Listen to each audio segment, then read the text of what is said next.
Yan mga bossing, nandito po tayo sa Cabuyao, Laguna.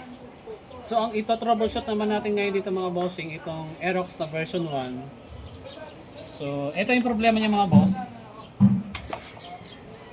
Nagkaroon ng error 12. Hindi nag-start yung motor pero tumutunog yung relay. Yan, isa pa. Okay. So kapag ganyan yung problema ng motor niya mga boss, so tatlo lang yung problema dyan mga bossing. Either una, sunog yung stator coil. Tapos yung pangalawa, from stator to ECU, yung wire, nasunog yon doon sa mga socket terminal. Pangatlo, ECU. So dito mga boss, kahit hindi nyo na gamitan ng diagnostic tool, malalaman nyo na kung ano yung problema.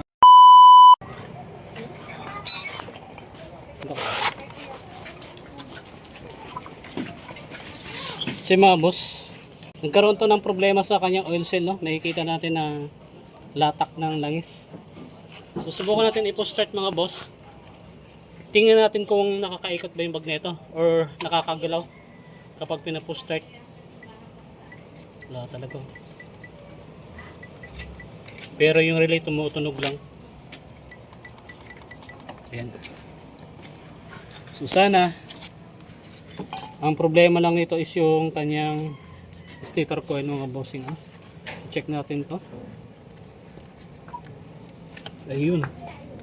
Sunog. Dito nga ma'am. Ayan o. Lusaw na. Ayan. So dito pala mga bossing, kita na natin yung problema. Tsaka pangalawang problema dito, yung kanyang CKP sensor, sira na to. Kasi nababad sa langis. Once na nababad sa langis yung mga bossing, yung CKP sensor dito sa loob, lalo na kapag naabutan ng mga ilang taon, automatic masisira na yan. So, ayan mga boss, patunay. Langis po yan. Okay, so baklasin natin mga boss.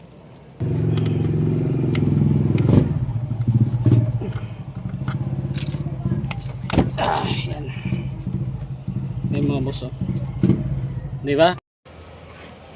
So yung mga boss, ito yung kalagayan ng magneto niya. May pintura na pala ma'am. Kalawang nga lang.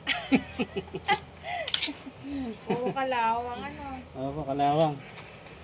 Tapos yung kanyang stator, hala, kawawa naman. Punong-puno ng langis. Bakit ko kaya nagkakabili? Putok na yung oil seal ma'am. Sira. So magpapalit na rin tayo mga boss. Okay? Oh yeah. Yan mga boss. Tingnan nyo naman. Grabe yung stator nya.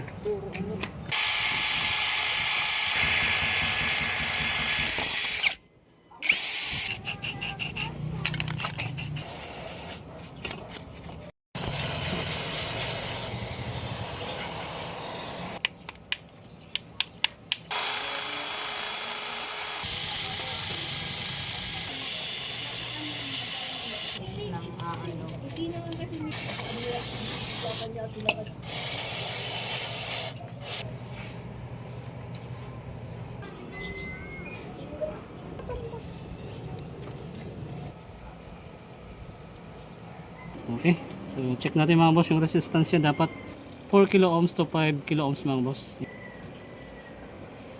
So 4.7, so nasa standard pa rin mga boss. Alright, pasok na pasok.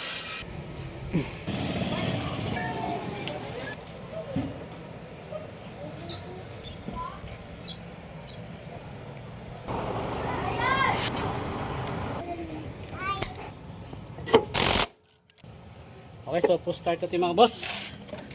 Okay, nakabit na natin yung long wire. Okay, so ito na. Alright, so dito mga boss, meron pa siyang error 12. So kapag umandar na yung motor mga bossing, automatic na mawawala na yan. So start, go. Oh, sorry. Wala pa palang spark plug. Ay mga boss, salpakan natin. Kalimutan natin to ilagay pala. Okay, so yan, let's go. Okay, on.